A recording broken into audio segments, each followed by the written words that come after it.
kick it off. There we go. Okay. Ding.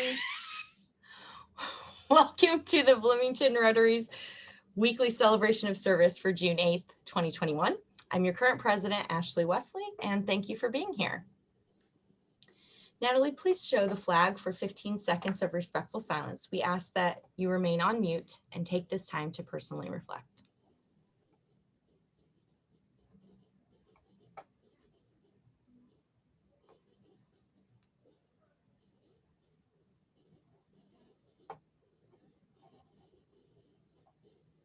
Thank you. And now I'd like to welcome Jean Emery, who will be offering our reflection today. Good evening or good afternoon, Rotarians. You know, you either love them or you almost hate them. Yes, I'm talking about the every 17-year phenomenon, the cicada brood X. And to all our Rotarian friends not here in Indiana, I hope you will enjoy what we're about or what we're all living through today with my reflection about cicadas. Millions of cicadas are now swarming Indiana. Last time, 17 years ago, was in 2004. Cicadas have been around since the dinosaur ages. There are over 3,000 different species of cicadas. The kind we have in Indiana is brood X, and it's one of the largest species in the eastern United States. They normally appear late April to mid-May, but since it was a colder spring, they are in full force now. There may be as many as 1.5 million cicadas per acre. And as I said before, people find cicadas either amazing or alarming. Cicadas are not locusts. They are a type of grasshopper. So locusts are bad because they eat substantial amounts of vegetation. Cicadas won't destroy crops, flowers, or any landscaping. They only feed on juices from trees. In fact, they may help your vegetation. When they die, their decomposing bodies have a lot of nitrogen in them, which makes them excellent for fertilizer. This said, we've all seen small trees wrapped in mesh. When the female cicadas lay their eggs, they use a tool on their abdomen to saw a groove into the small twigs or branches, and this result may cause twigs to die. The eggs are called nymphs, and they will burrow into the ground because most of their 17 years is spent underground. It's hard for scientists to truly study them because of this. Here's some myths about cicadas. They won't bite. They don't even have a mouth. They actually have a long straw-like tube that they use to suck fluids from trees. And cicadas won't hurt your dog or cat if they eat them. They may get sick from eating too many, but it won't lead to death. In fact, wildlife species get nice and plump from all the extra protein. Specifically mentioned are turkeys. So we'll have to see what our Thanksgiving turkeys look like this year. Cicadas are a good source of protein for people too. Best ones to eat are the pure white ones as soon as they emerge from the ground, but they are a shell-like type fish, so if allergic to shellfish, stay clear. Cicadas will not keep you up at night. They tend to sing mainly in the afternoon. And speaking of singing, male cicadas are the loudmouths we all hear, not the females. This is actually their mating call. So one fun fact, they are not the most elegant creatures in the sky. Calling what they do flying is really a stretch. I'm sure we've all had them hit our vehicles, fly right into us and land on us, hit a window at home. You know, I've just been amazed by these creatures this year. If you're able to, Michael, let's end with a 7-second video of cicadas in motion and the sound we Hoosiers are hearing right now. Thank you. Can you play that, Michael?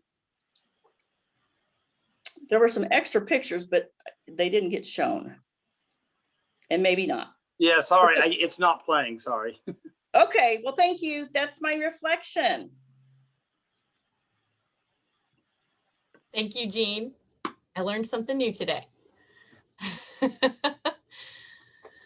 Okay, we have a few guests with us today. Guests of Jim Bright, Clara Stanley is joining us once again. Welcome, Clara, from Brown County Rotary. So good to Thank see you. you for inviting me again. Yes, you're Jimmy's welcome. not here. I'm very happy to be here. Welcome. And Debbie Webb is joining us from Anderson Rotary. So glad. I'm pleased to be here. Thank you. Please come back anytime. We'd love to have you. I look forward to it. And guest of Tina Swanson, her sister, Catherine Swanson, has joined us. Welcome back, Catherine. So good to see you again. And Hillary Person is here from Sunrise Rotary. Welcome. Thank you. Okay, any other guests that I have missed? I see Bob Walker has joined us today. It's good to see you, Bob. Welcome. All right. Thanks to our producers, Natalie Blaze, Michael Shermis, Sally Gaskell, and Aaron Davis for this meeting that always runs super smooth thanks to their help. And roundabout reporter for this week is Judy Schroeder. We have a few birthdays: Chris Michael Morrison, June 10th, and Jeff McKim, June 11th. Happy birthday. 3 membership anniversaries to celebrate today. Raj Hadawi, 3 years Rotarian, 1 year back with our club. So glad to have you, Raj. Marty Donnelly, 14 years, and Hank Heichema, 9 years. Thanks to all of you for being a part of this Rotary family. And now, happy dollars. Guests are included in this. If you have anything happy to share, we'd love for you to share your happy news and reports. And you can give to Happy Dollars by a link that will be put in the chat for our PayPal. And all of the happy dollars go to Teachers Warehouse. Anyone up first? Raj? I'm happy to offer $50 for being a member of the club as a returning member. Also, I'll give $1 only that where I live in North Carolina, we have not seen Chiquita this year. Thank you so much, Raj. It's an absolute joy to have you back in our club. Thank you. This is Glenn? Glenn, and I will commit $49 because next week we open our 49th season of summer camp at Maumee Scout Reservation, and we're thrilled to be doing it in person without masks on. So count me in for $49. Congratulations.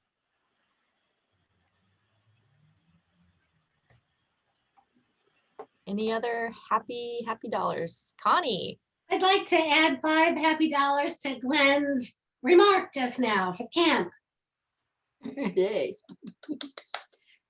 And this is Glenda. I will add 10 happy dollars because we got solar panels even on our historic house, and they went online on Friday. So we're very excited for the energy that we are saving and hopefully the bill that will be less.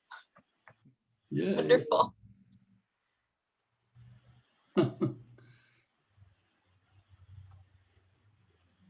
I pledged $10.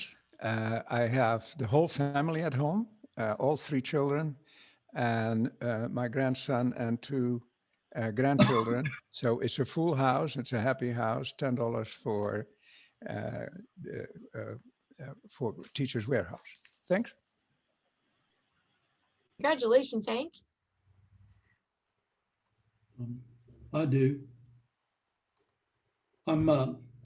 I have 10 happy dollars because my birthday is the 11th and my son's is the 12th of June. So it's a happy occasion. That's all. Steve, I'm sorry, somehow I missed your birthday in the roll call today. Happy birthday. That's okay. You'll get a fine later. But, Okay, I'm happy to. In fact, I will give 11 happy dollars for my misstep there, for somehow missing your birthday to Teachers Warehouse. Oh, good for you.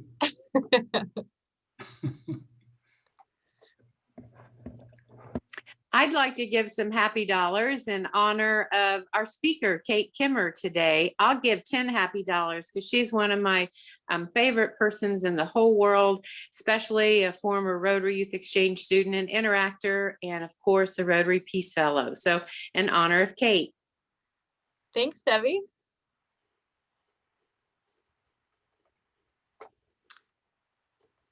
Any other takers? I tried, but I didn't get there. Charlotte, do you have anything to share? Yes, I've been trying to get on. Can you hear me? We can hear you. Okay. Yeah, I wanted to give, I know I forgot. I'm just going to give 10 happy dollars because I'm happy. That's a great reason. And I love Teachers Warehouse. Hear, hear. All right. Okay, last call. Anyone else?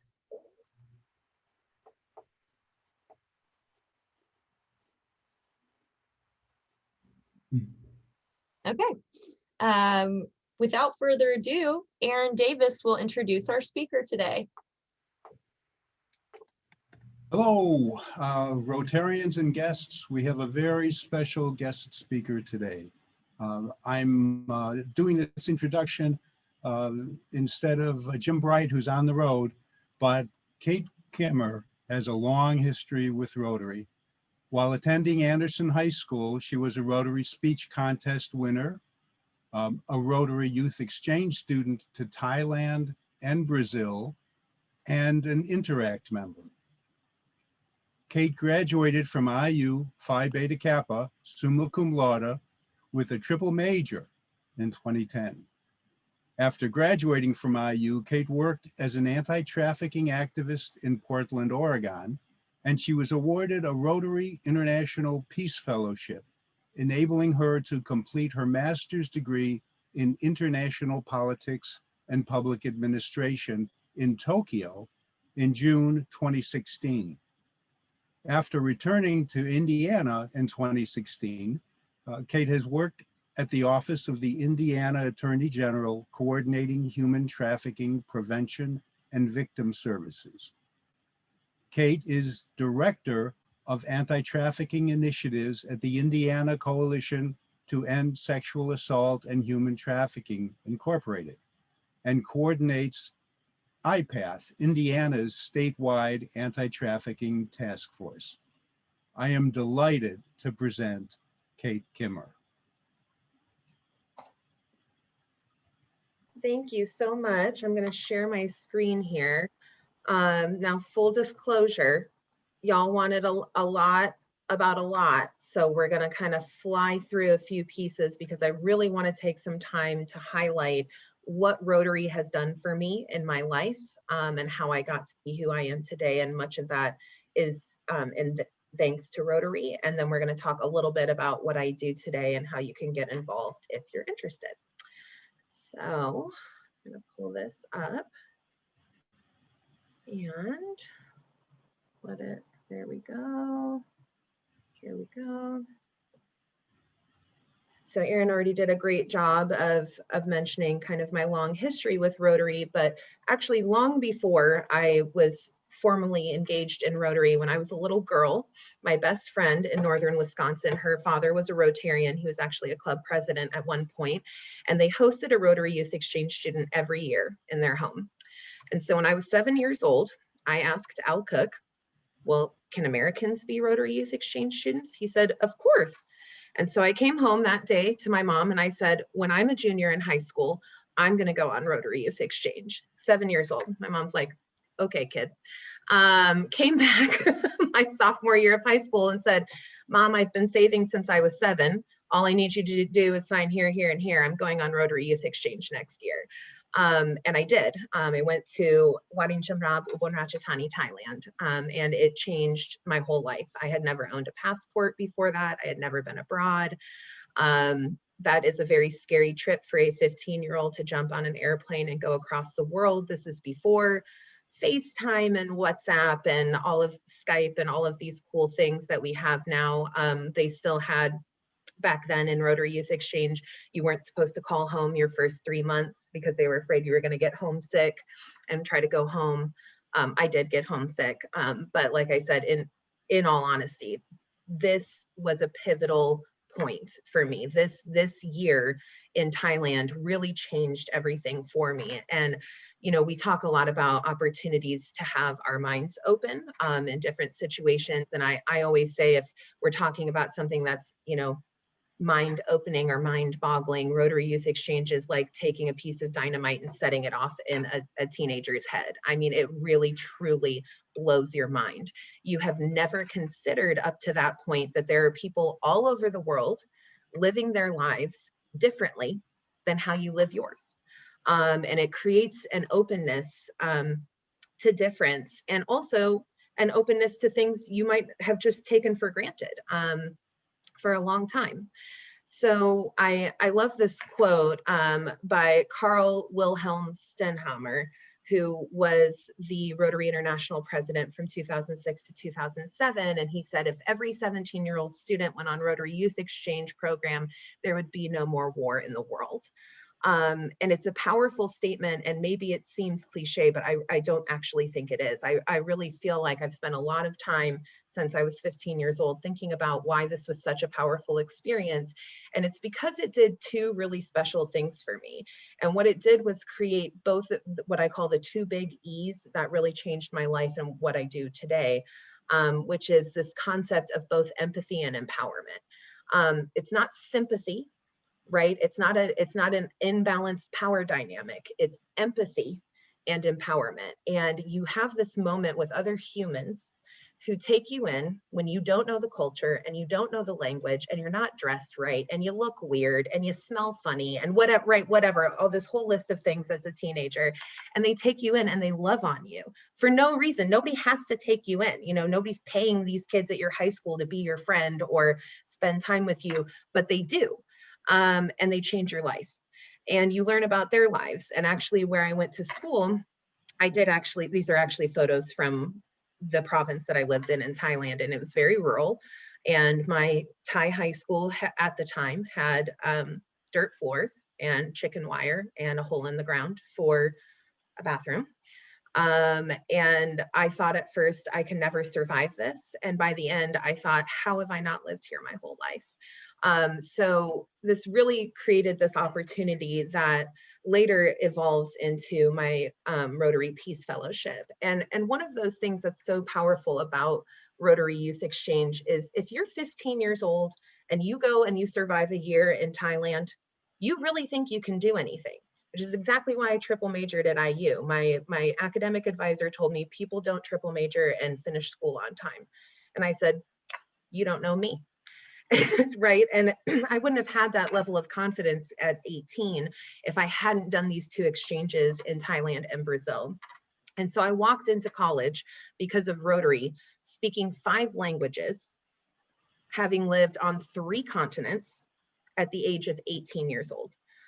So imagine the perspective that gives somebody walking into IU and getting to apply those lived experiences to what I'm learning in the classroom. So I knew that I wanted to be involved in social justice work when I got into IU, but I didn't know what that looked like. There's lots of types of social justice work. And in fact, when I actually applied for the Peace Fellowship, I thought it was a long shot.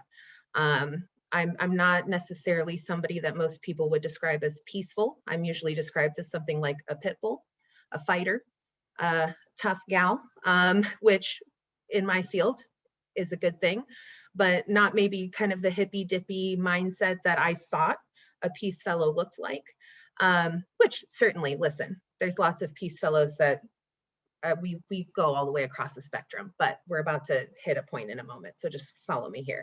So this is actually a picture of me defending my thesis to several hundred people in Japan at the end of my master's degree. And this is a picture of Tokyo Skytree.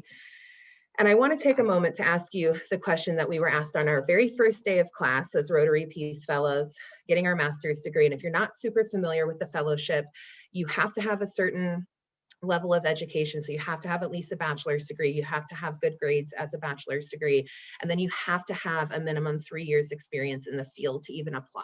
So actually many of the people who are in the Peace Fellowship with me were in their 40s or 50s, had 20 plus years experience in the field. In fact, one of the Peace Fellows in my cohort in Tokyo was actually labeled a terrorist in Sri Lanka because he was from a minority group that was being genocidally taken out.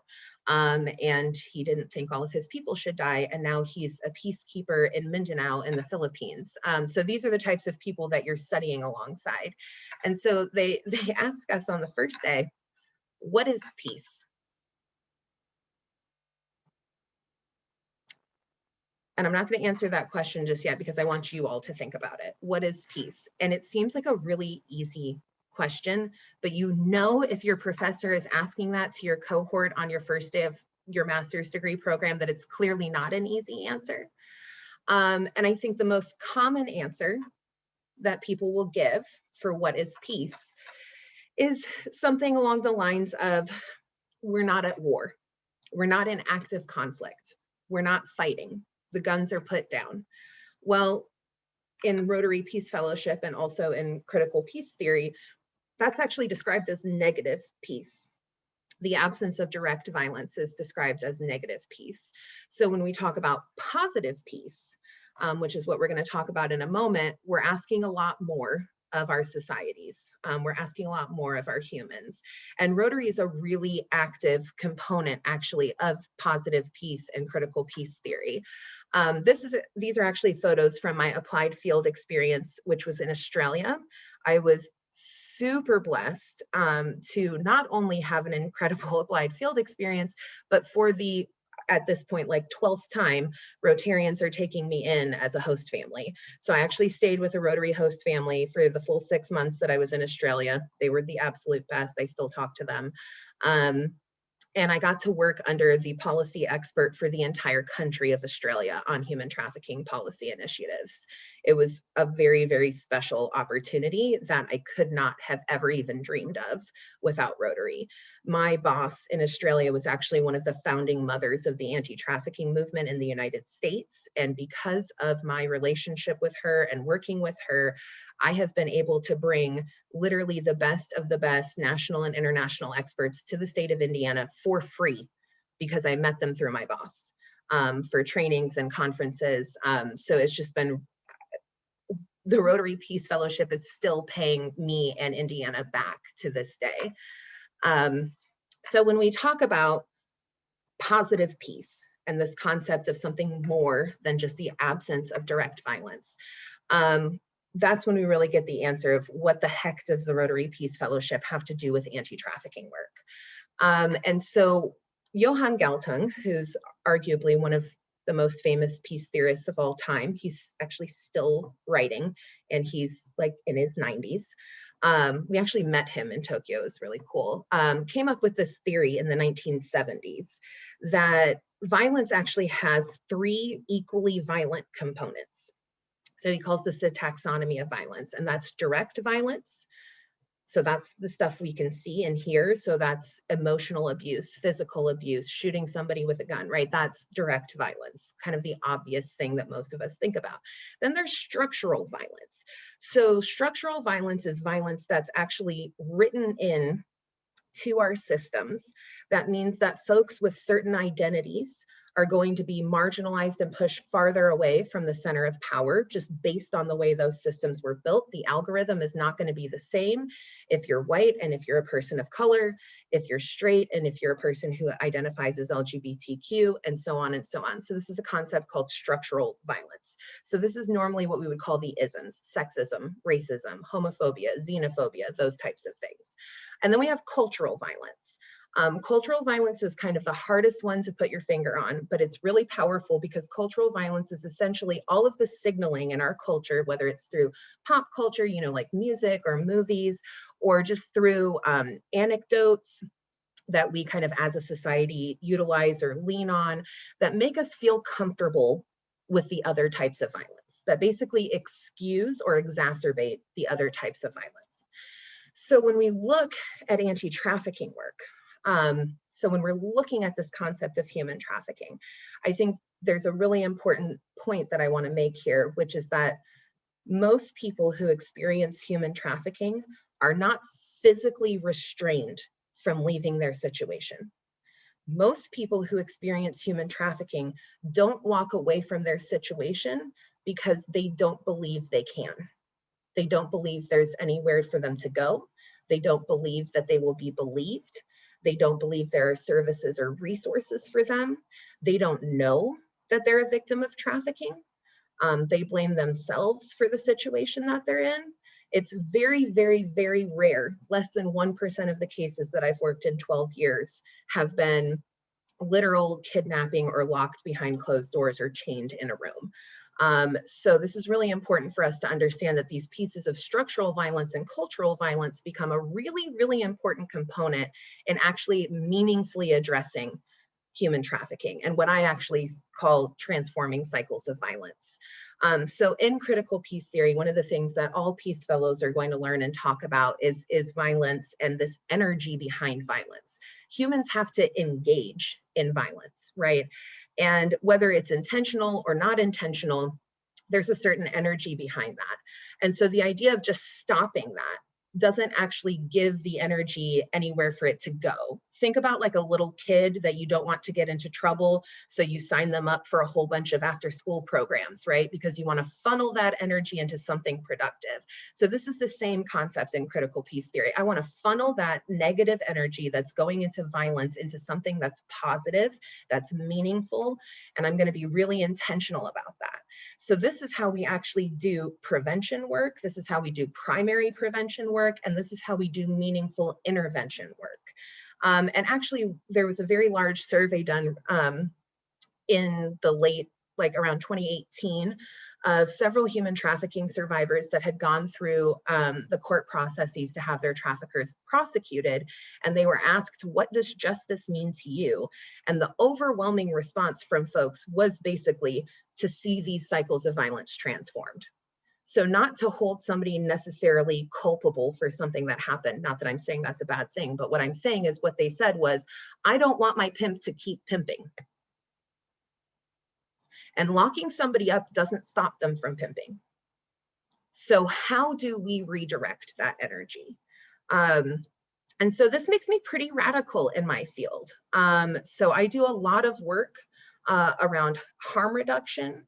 I do a lot of outreach work to populations that are vulnerable, that are ostracized, that are marginalized, that don't want to engage the system, and find kind of interesting ways to connect with them outside of traditional system outreach. And then actually working with folks to look at means of holding folks accountable for harm that they've caused that actually results in restorative and transformative justice, that actually results in transforming a cycle of violence. So without this background, without this scholastic background, and without the network that I was basically inducted into as a Rotary Peace Fellow, I could not possibly be as effective as I am today at the work that I do. And I have a quote from Anne Gallagher. How am I on time? When do I need to end for Q&A?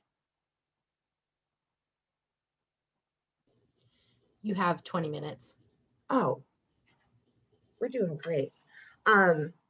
And I will leave time for Q&A because I'm assuming folks are going to have questions, Rotary questions and human trafficking questions. If I say HT, I'm talking about human trafficking. That's one of our kind of short little ways of saying it in our field. Anne Gallagher is arguably the most famous international human rights attorney to address human trafficking. She's from Australia. As you may recall, my applied field experience was in Australia. And she actually had a little bit of like a breakdown, kind of an emotional breakdown at the time I was living in Australia.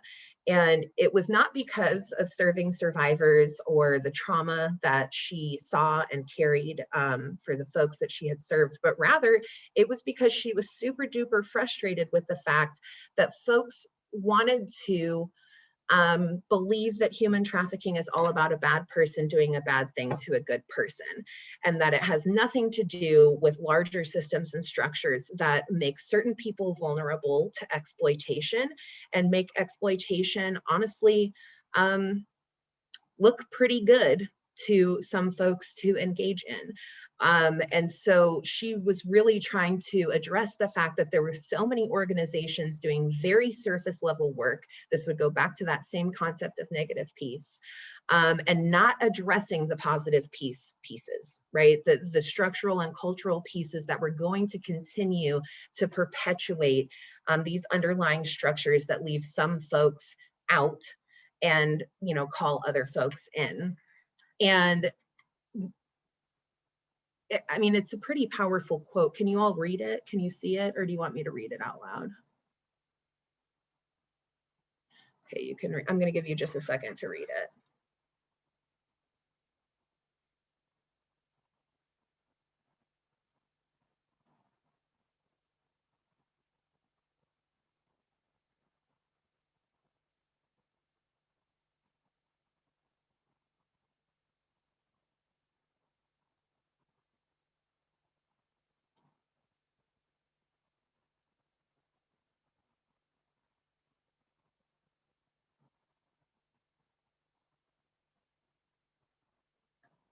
Okay, I'm going to go ahead and go on to the next slide. Excuse me. So when we look at this concept of survivor-centered anti-trafficking work, this is the buzzword of my field. Okay, so everybody wants to say that they're providing survivor-centered work or survivor-centered advocacy, but it actually has a meaning. It's not just a buzzword. So when we really kind of take apart what it means to be survivor-centered in this work, it is literally applying positive peace theory to anti-trafficking work. So first of all, we know that this is evidence-driven.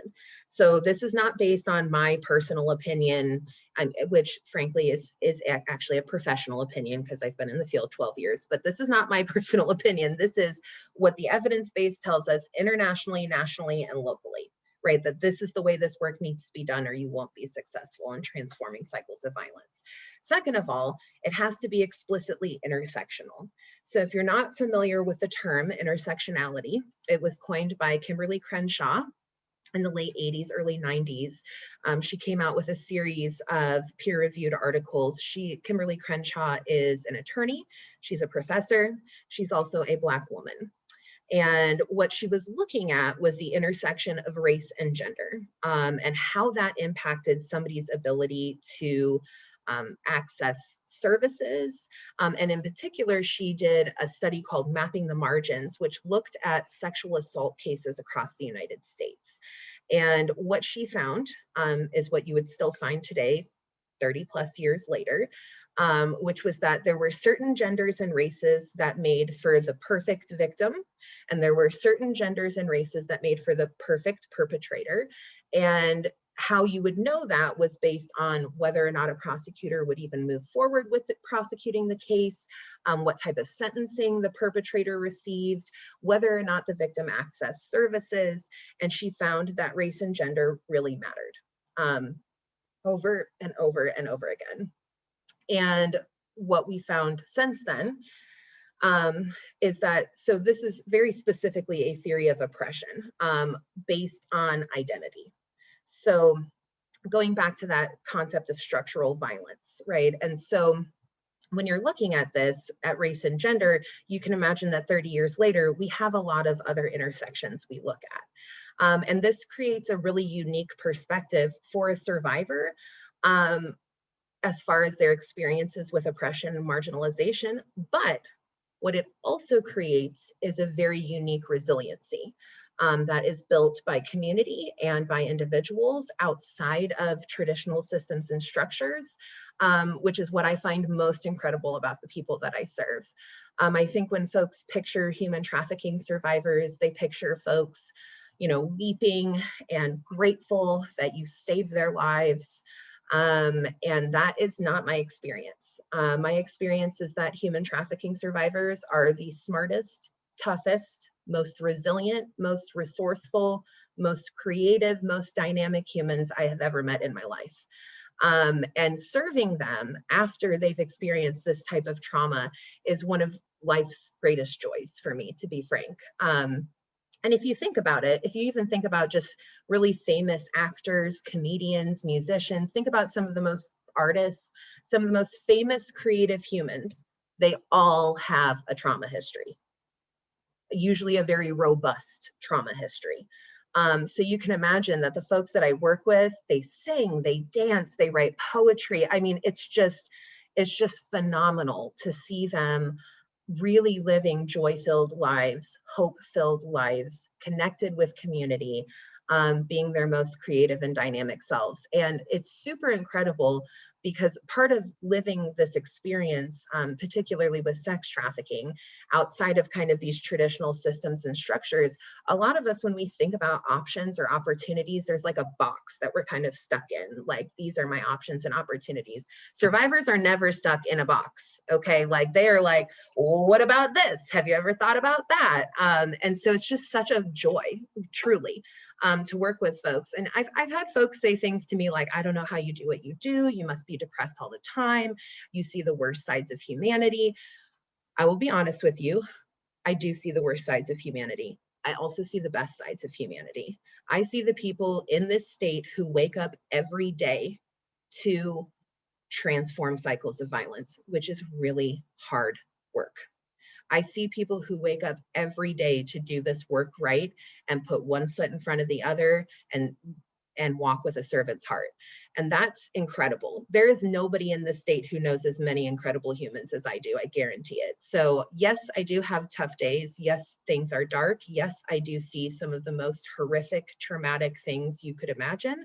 But like I said, I see all the opposite of that too. And it's really, really special, and I wouldn't have it any other way. So survivor-centered anti-trafficking work is also empowerment-based. We've talked a little bit about this, but you can't transform a cycle of trauma and violence that was all about manipulation, power, and control by then taking power and control over somebody and telling them what to do. Do you want to do that sometimes? Yes, it's human nature. You don't want to cause them harm, but you're like, bro, don't make that decision. That's a terrible idea. You can't do that. You have to help people, you have to empower people by giving them their options, by giving them knowledge, by educating them on their rights, by helping them access resources, and then they have to make those decisions for themselves. And you just walk that journey. They're driving the bus, you're just along for the ride. That's what I always say, but it's true. And if you mirror those traffickers' tactics, even with good intentions, you're not breaking the cycles of power and control, which are really the toughest cycles to break after leaving a trafficking situation. It's trauma informed. So we understand the neurobiology of trauma. We understand that trauma impacts the brain and the body. We expect those behavioral affects. We, as professionals, adjust our response so that we can be grounding, safe humans, and folks can learn and grow. And that's another thing that's really special about the neurobiology of trauma. Yes, trauma does impact our brains and bodies, but we also have a theory called neuroplasticity, which tells us that our brains can grow and change. So folks can go through services and great therapy, and they can actually reroute those pathways. We can address the symptoms of complex post-traumatic stress disorder meaningfully. People can live beautiful lives. It's really exciting work. It's culturally sensitive, so we understand that folks come with culture. Hello, we're humans, we live in society, we have culture. I don't know why this is a hard concept for a lot of Americans to understand, but it is. I will go into rooms filled with Americans and they'll go, we don't really have, I don't know what's culture. What's our culture? I'm like, are you kidding me? Do you say ope? That's culture. Do you know what chicken and noodles is? That's culture. If you went 2 states over, they don't know what chicken and noodles, they don't know what Hoosier chicken and noodles is, and they definitely don't put it on mashed potatoes, okay? So I'm just saying, these are all aspects of our culture. So there's food, there's language, there's belief systems, right? And so the folks we serve have a culture before they've ever been trafficked, but trafficking is its own culture.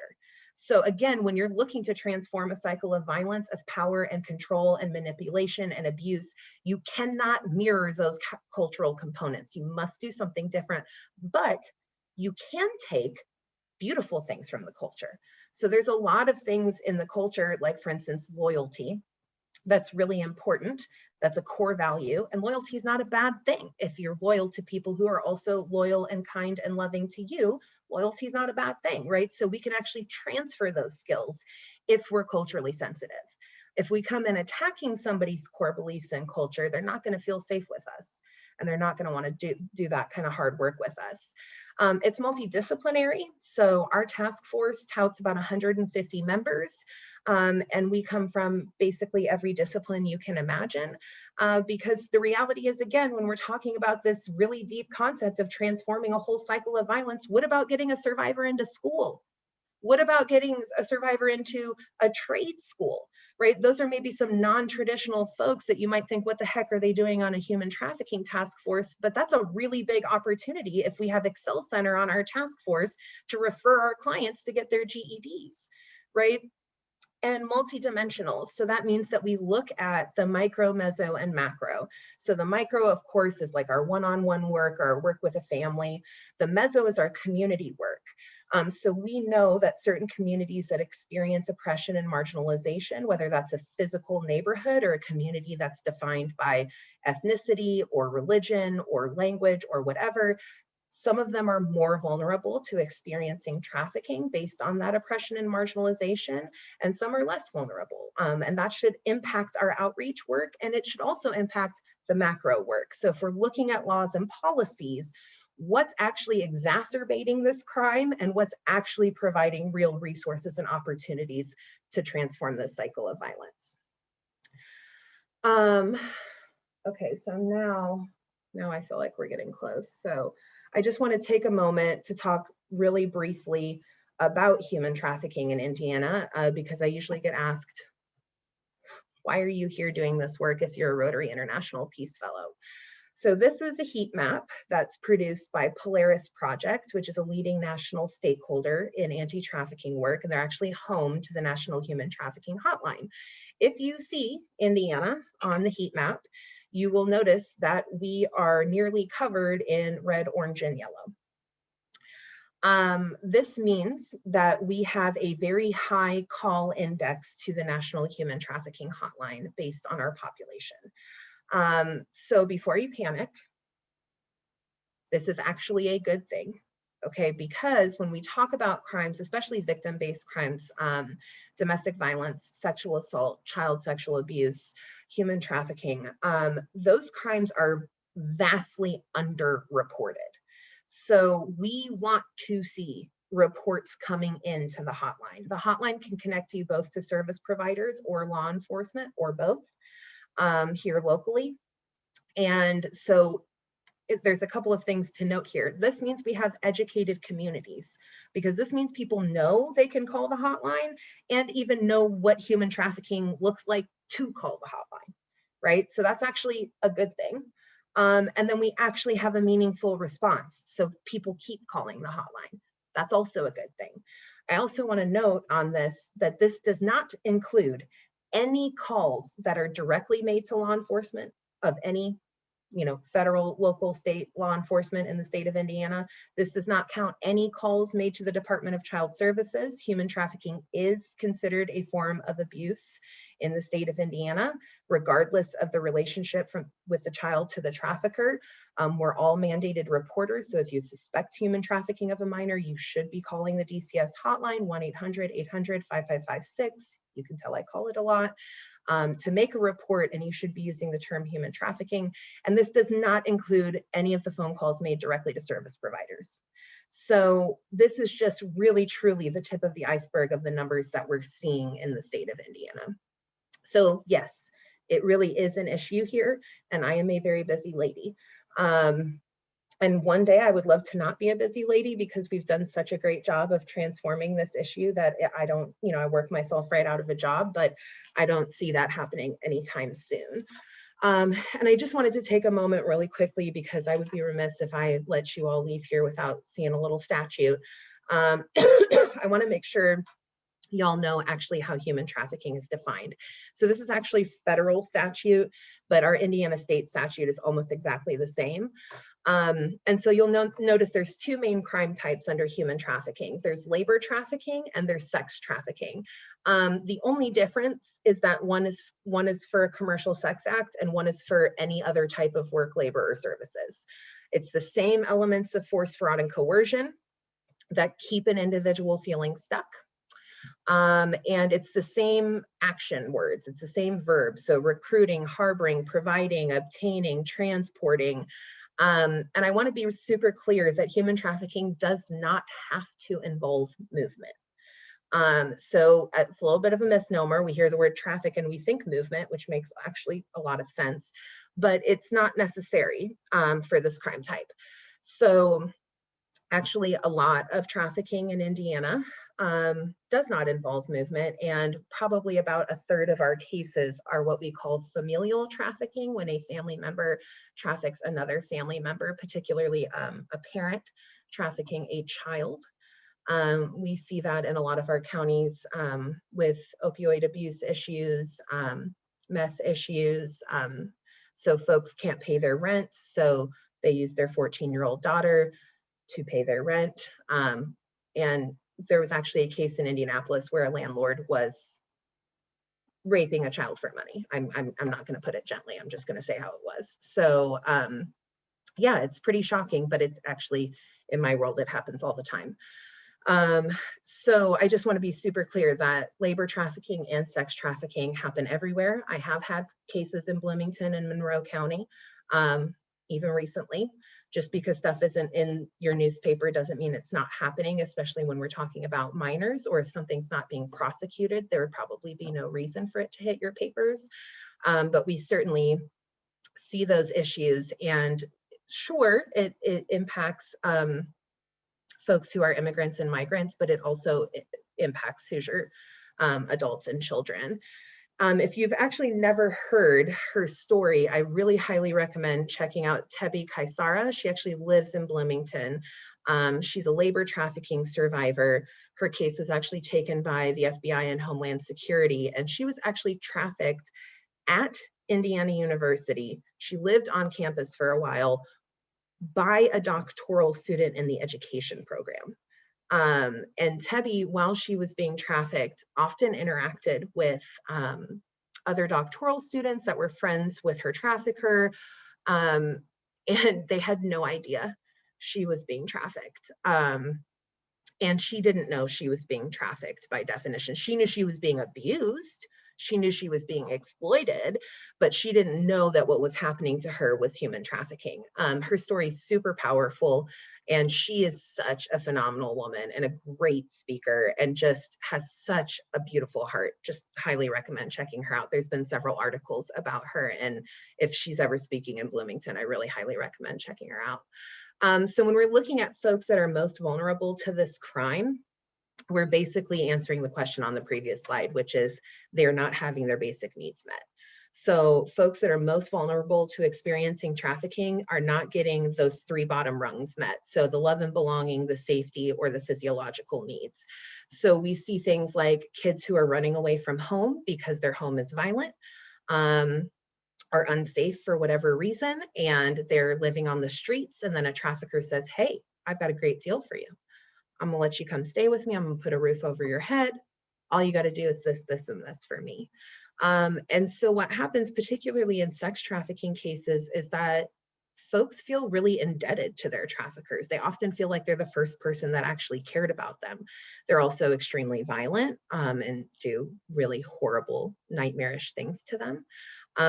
But they have a fierce loyalty to them, and they believe that this person loves them. And they probably haven't seen a very healthy version of love up to that point. And if they had, they probably wouldn't be in the situation that they're in. So when we look at the power and control wheel, I just want to make one last note here, and then we'll kind of go to Q&A. I want you to notice when you look at this power and control wheel that physical abuse and sexual abuse are only 2 pieces of a 9-piece puzzle. There are 7 other pieces.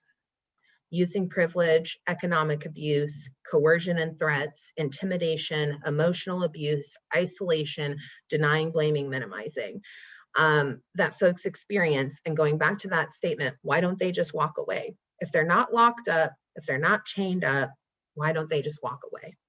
It's because of this wheel.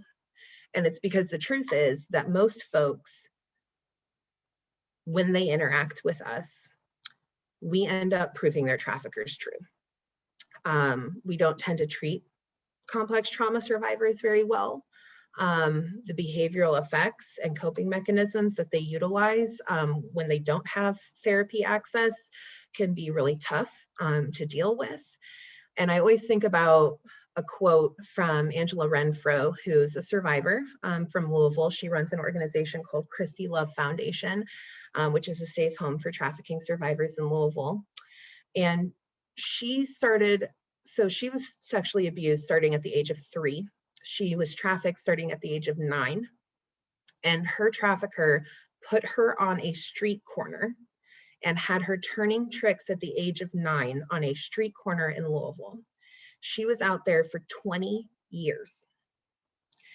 And she said to me, Kate, do you know that in 20 years of standing on that corner, starting at the age of 9, not one person ever looked at me with dignity, ever looked at me with respect, ever even asked me, do you need a water?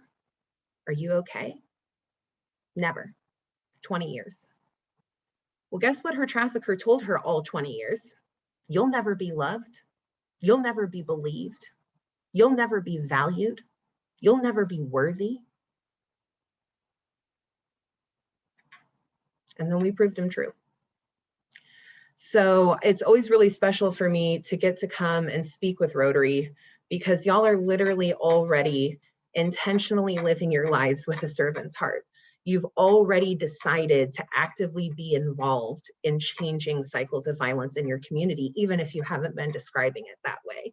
Whether that's serving folks in poverty, whether that's serving folks who are marginalized, whether that's serving however you're serving, that is active peace work. That is peace building work by definition. That is anti-trafficking work.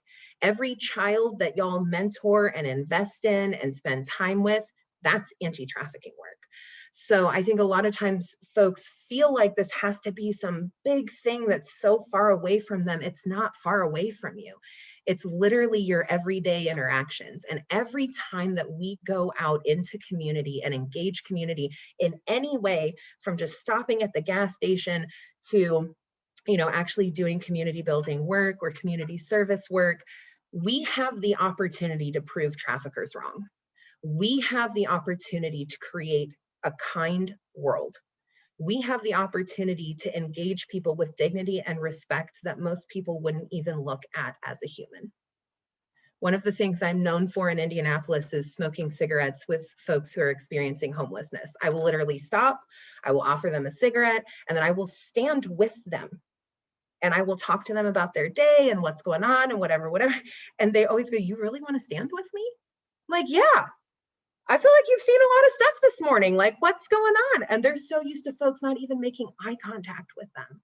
They're human, y'all, right? And again, how easy is that for an exploiter to prey on if somebody believes that nobody even thinks they're human? So I love being able to be here. I love being able to be here with y'all. I so appreciate everything Rotary does for me, for community, for our world. And I truly 1000% believe that you are all peace builders in your own right. You are all doing critical peace work. And I appreciate that. And I hope that you have a little peace fellow at your club soon. That's secretly my hope. I don't think it's that much of a secret. I think y'all have been talking about it a little bit, but if you guys ever want to get involved, I have a lot of different, and I'll send this PDF over to y'all so you have access to this, but a lot of different ways to get involved with really cool organizations that do amazing work, that you could even come an afternoon and, clean up their lawn for them, or do a toy drive around Christmas time or whatever. So I just wanted to give you that opportunity if you wanted to plug in. And of course, I have the National Human Trafficking Hotline on here, as well as the DCS hotline on here. So now I will close out so we can finish out with Q&A. Thank you so much, Kate. And please do share all of that information so we can get it into our newsletter and out. I know Clara from Brown County already asked for your information so that you can share with their club as well. Do you have a few minutes to stay after we close for questions? Great. So we're actually going to close our meeting now briefly, and then we'll open up for questions since it's just a few seconds before 1. In honor of your presentation today, we'll be making a donation to Monroe County United Ministries. So thank you for sharing. And Sally, will you tell us about next week's program? Next week on Zoom, we'll hear from JT Forbes, who is the CEO of the IU Alumni Association since 2010, and concurrently since January of this year, interim president and CEO of the IU Foundation. And he's going to be talking about why philanthropy matters. Great, thank you. Now let's recite the 4-way test together to close our program for today, and then we'll get to some questions. Of the things we think, say, or do. First, is it the truth? Second, is it fair to all concerned? Third, will it build goodwill and better friendships? Fourth, will it be beneficial to all concerned? And fifth, is it fun? Ding, ding, ding, ding, ding, ding, ding. I forgot my bell today. Okay, so thank you